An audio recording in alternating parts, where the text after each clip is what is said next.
Hello students, welcome to Equator Academy Dehradun.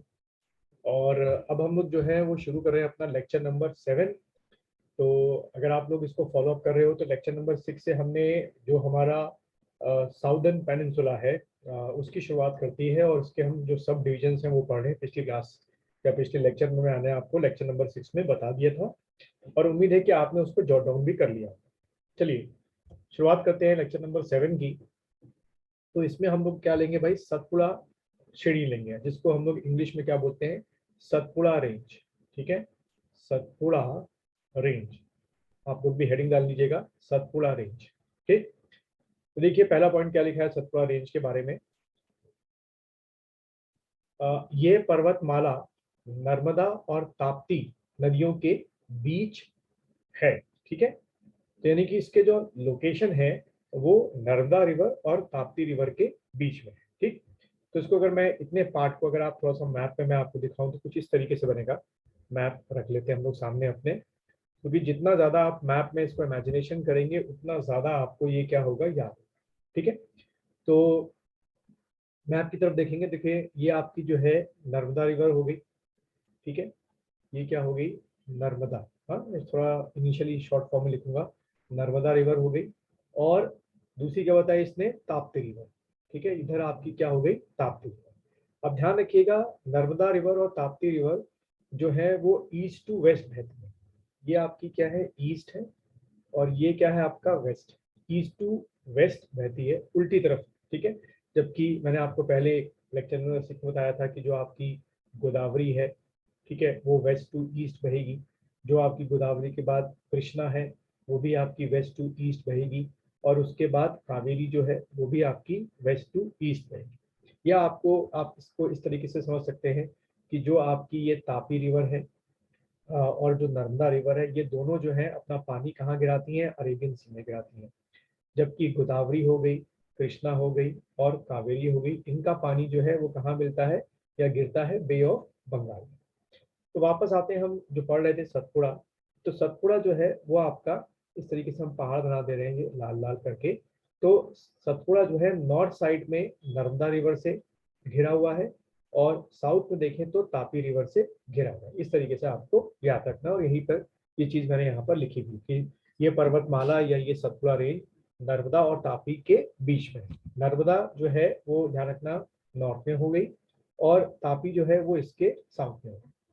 Then पश्चिम में राजपीपला की पहाड़ियों से प्रारंभ होती है।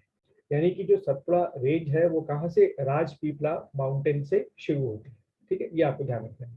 तथा पूर्व में और उत्तर पूर्व दिशा में आगे सतपुड़ा महादेव मैकाल पहाड़ी के रूप में छोटा नागपुर प्लेटू तक फैली हुई है। ठीक है, अगर मैं आपको छोटा नागपुर प्लेटू दिखाऊं तो यहाँ पर जो मैंने आपको बताया था कि आपको याद हो, ये छोटा नागपुर प्लेटू है, यानी यहाँ से लेकर यहाँ तक पूरी जो है वो आपकी क्या है, सतपुड़ा रेंज है। ये आपको ध्यान रखना है। देखो मेरे साथ साथ अगर आप लोग ये वीडियो देखते देखते वीडियो को पॉज करते करते अगर आप साथ में नोट्स भी बनाते जा रहे हो, तो मैं तो आपको दो चीजें बोलूंगा। जब भी आप इस वीडियो को ऐप के थ्रू देखना शुरू करें, आपको बताइए कि इस वीडियो का आपको 3 व्यूज अलाउड है। ठीक है, तो कोशिश करो कि पहली व्यू में ही पूरे वीडियो को देख लो। तभी मैं वीडियो बहुत छोटे बना रहा हूँ साइज में, यानी कि 20 मिनट्स के या 15 मिनट्स के या ज्यादा से ज्यादा 30 मिनट्स के। आपको 15 मिनट्स का वीडियो मिलेगा या 20 मिनट्स का वीडियो मिलेगा या 30 मिनट्स का वीडियो मिलेगा। उसकी वजह यह है कि 15 या 20 मिनट्स के वीडियो में, एक वीडियो में 2 टॉपिक लिए, 3 टॉपिक लिए, साथ में देखते जाओ, बनाते जाओ, नोट्स मेकिंग करते जाओ, मैप में ड्रॉ करो। इंडियन ज्योग्राफी पूरा कोशिश करो, जैसे मैंने वो मैप आपको भी दिखाया इंडियन, इसको हम लोग बोलते हैं पॉलिटिकल मैप, वो अपने साथ वीडियो देखते समय हमेशा रखना। चलो वापस आते हैं। ईस्ट बाउंड्री राजमहल की पहाड़ियों द्वारा बनी है। यानी कि जो सतपुड़ा रेंज की ईस्ट साइड है, हम मान के चलते हैं ये आपकी सतपुड़ा रेंज है, यहाँ पर ईस्ट साइड में आपको क्या मिलेंगी, राजमहल की पहाड़ियां मिलेंगी। दोबारा मैप में आके एक बार देख लेते हैं कि राजमहल हिल्स की पहाड़ियां कहाँ हुई। यानी कि इस साइड में आपको क्या मिलेगा, राज राजमहल हिल माउंटेन्स। ठीक है, राजमहल इस पॉइंट पर you will find what, Rajmahal hill mountains. ठीक है, मेरे साथ साथ लिखते भी जाओ तो ज्यादा अच्छा रहेगा, राजमहल हिल माउंटेन्स। देन ये अधिकतर बेसाल्ट, ठीक है, बेसाल्ट और ग्रेनाइट के रॉक से बना हुआ है। ठीक है, ये आप पॉइंट लिख लीजिए यहाँ पर कि इसका जो मेकिंग है, ज्यादातर जो आपको यहाँ पे चट्टानें मिलेंगी वो बेसाल्ट की मिलेंगी या आपको ग्रेनाइट की मिलेंगी। इसकी जो एवरेज एल्टीट्यूड है, ऊंचाई है, औसत ऊंचाई, वो 770 मीटर है। ठीक है, किससे हमेशा ध्यान रखना है, ये हम लोग सी लेवल से देखते हैं, सी लेवल। ठीक है, सी लेवल से देखते हैं। सतपुड़ा पर्वतमाला की, है ना, सतपुड़ा पर्वतमाला की सबसे ऊंची चोटी, हाईएस्ट पीक की बात हो रही है, हाईएस्ट पीक, सबसे ऊंची चोटी जो है धूपगढ़ है। अब देखो यहाँ से कैसे आपके एग्जाम में, पीसीएस में आ सकता है कि धूपगढ़ जो है वो किस रेंज की या किस पर्वतमाला की सबसे ऊंची चोटी है, तो आप टिक करेंगे भाई ये सतपुड़ा रेंज की सबसे ऊंची चोटी है। और जो इसकी हाइट है धूपगढ़ पीक की या चोटी की, देख ही रहे हैं आप कितनी है, 1350 मीटर। और महादेव पर्वत पर स्थित है, यानी कि धूपगढ़ चोटी के नीचे महादेव पर्वत है। देन मैकाल पहाड़ी, यानी कि मैकाल माउंटेन्स का सर्वोच्च शिखर और सतपुड़ा श्रेणी की दूसरी मुख्य चोटी अमरकंटक है, जो कि 1066 मीटर है। तो देखो यहाँ से क्वेश्चन कैसे आएगा, धूपगढ़ जो पीक है पहली, वो कहाँ पर है, तो भी आप टिक करेंगे सतपुड़ा। या पूछ सकता है कि आपका अमरकंटक जो है वो कहाँ पर है, तो वो भी कहाँ पर है, सतपुड़ा रेंज में है। लेकिन कुछ इस तरीके से पूछ सकते हैं कि सतपुड़ा के अंदर जो मैकाल माउंटेन्स है, ठीक है, मैकाल माउंटेन्स के अंदर सबसे ऊंची चोटी कौन सी है, तब आप अमरकंटक करते हैं। बहुत आराम से अपने एग्जाम में क्वेश्चन को पढ़ना, कई बार वो बहुत कंफ्यूज क्वेश्चन को कर देते हैं। ठीक है, मैं फिर से रिपीट कर देता हूँ, सतपुड़ा रेंज के अंदर जो सबसे ऊंची चोटी नंबर 1 की होगी, तब तो आप धूपगढ़ टिक करके आएंगे, और नंबर 2 की जो है वो आपकी अमरकंटक है। इसी तरीके से मैकाल माउंटेन जो है, मैकाल माउंटेन वो सतपुड़ा के अंदर ही है, और मैकाल माउंटेन की जो सबसे ऊंची सर्वोच्च शिखर है वो आपका अमरकंटक है। उम्मीद है आपको ये क्लैरिफाई दो चीजें हो गई, किसके बारे में, धूपगढ़ के बारे में और अमरकंटक पीक के बारे में। देन अगला पॉइंट देखेंगे, इसके समीप से ही नर्मदा और सोन नदियां निकलती है। किसके समीप से, ये जो पूरा सिस्टम है, धूपगढ़ के समीप पंचमढ़ी स्थित है, ये भी बहुत फेमस प्लेस है पंचमढ़ी। तो देखो अब यहाँ से आपको क्या क्या कीवर्ड्स मिल रहे हैं जो एग्जाम में आ सकते हैं, धूपगढ़ कहाँ हो गया आपको पता चल गया, अमरकंटक का लोकेशन कहाँ हो गया आपको पता चल गया, और अब पंचमढ़ी का लोकेशन भी क्या हो गया, तो एमसीक्यू में जब आएगा तो बहुत आराम से आप उस पर टिक कर देंगे। ठीक है, उम्मीद है आपको इतना समझ में आ गया। देन अगला स्ट्रक्चर जो है साउदर्न पेनिनसुला का हम देखते हैं, वो है महाराष्ट्र का पठार। ठीक है, यानी कि प्लेटू ऑफ महाराष्ट्र। तो देखिए इसके बारे में क्या है इंपॉर्टेंट फैक्ट्स, अधिकांश क्षेत्र पर डेक्कन ट्रैप की शैलें बिछी हुई है, यानी कि यहाँ पर भी क्या होगा, डेक्कन जो शैलें हैं वो बिछेंगी। वर्धा वैन गंगा बेसिन में अर्कियन नीज किनारों पर धरातल शिफ्ट तथा कहीं कहीं पर कुडप्पा तथा विंध्याचल शैली भी मिलती है। ठीक है, यानी कि जो प्लेटू ऑफ महाराष्ट्र है उसमें आपको अलग अलग टाइप के रॉक्स मिल रहे हैं। ठीक है, ये इस पॉइंट से आपको इतना समझ। अगला पॉइंट देखेंगे, ये जो महाराष्ट्र का प्लेटू है, प्लेटू ऑफ महाराष्ट्र, उसको 5 माइक्रो यूनिट्स में बांटा गया, divided into 5 micro units, 5 micro units में बांटा गया है। तो देखो ये आपको रट्टा मार लेना है, कौन कौन से 5 माइक्रो यूनिट्स है। पहला अजंता की पहाड़ियां, it is a part of the प्लेटू of Maharashtra. Godavari घाटी, देन थर्ड देखो अहमदनगर बालाघाट पठार, देन फोर्थ देखो भीमा बेसिन, उसके बाद महादेव हाईलैंड या महादेव उच्च भूमि। अगर हम बात करें इस फैक्ट से, ये जो जानकारी आपके सामने है, इससे कैसे एमसीक्यू क्वेश्चन आ सकते हैं, बहुत सिंपल या स्ट्रेट फॉरवर्ड क्वेश्चन पूछे जाते हैं एग्जामिनर से, जो आपसे पूछते हैं कि भाई अजंता की पहाड़ी जो है या गोदावरी की जो घाटी है वो किसका पार्ट है, किस प्लेटू का पार्ट है, तो आप टिक करेंगे महाराष्ट्र के प्लेटू का पार्ट है। अब दूसरा अगर आप स्ट्रक्चर देखें, महानदी बेसिन, ठीक है, इसे छत्तीसगढ़ का मैदान भी कहा जाता है। ठीक है, क्वेश्चन पूछ सकते हैं इन चारों में से किसको छत्तीसगढ़ का मैदान कहा जाता है, तो आप ये टिक करेंगे। देन ये महानदी, ये बेसिन महानदी तथा इसकी सहायक नदी शिवनाथ, हसदो, मांड आदि नदियों द्वारा प्रभावित होता है, यानी कि इस बेसिन में महानदी का पानी कैचमेंट एरिया हो गया, शिवनाथ नदी हो गई, हसदो नदी हो गई, मान नदी हो गई, इनका भी कैचमेंट एरिया एक तरीके से इसमें आता है, ये आपको ध्यान में।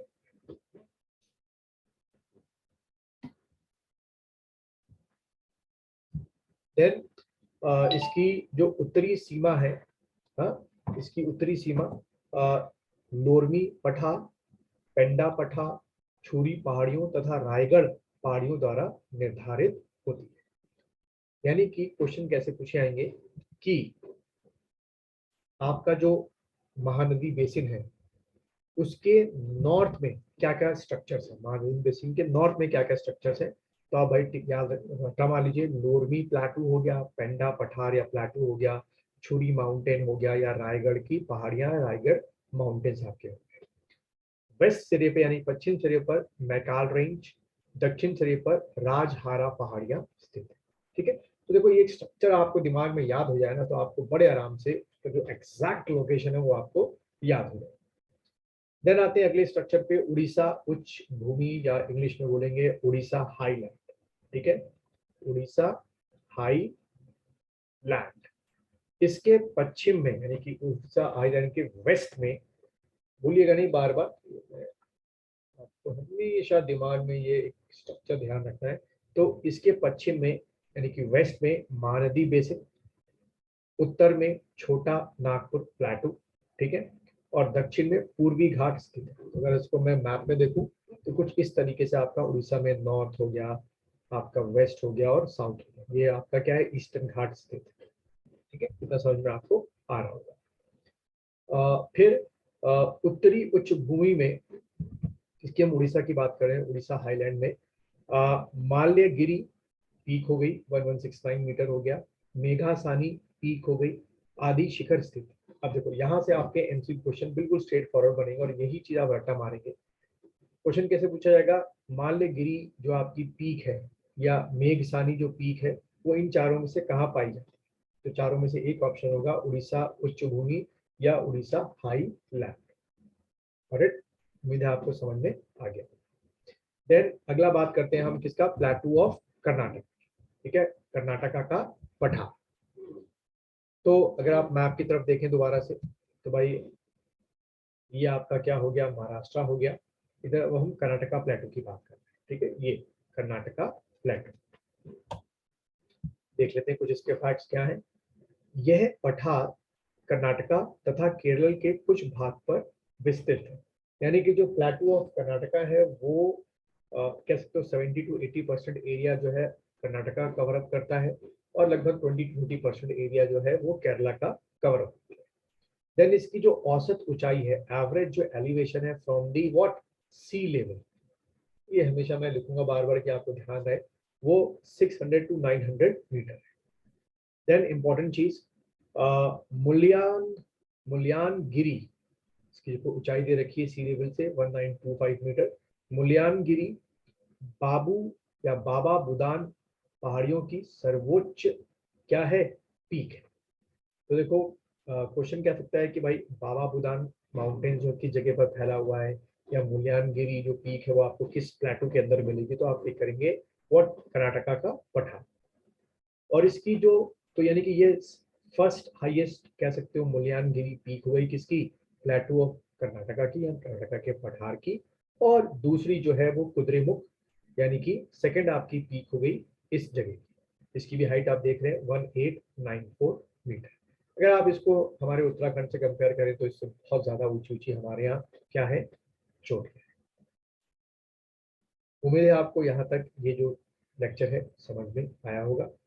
मैं फिर से बोल रहा हूँ कि इसकी जो पीडीएफ फाइल है वो ऐप में पड़ी हुई है, वहां से आप उसको ओपन करके, अगर वीडियो देखते देखते में होता है कि वीडियो के अगर आपके सेशंस खत्म हो गए हैं तो आप वहां से भी पीडीएफ ओपन कर सकते हैं।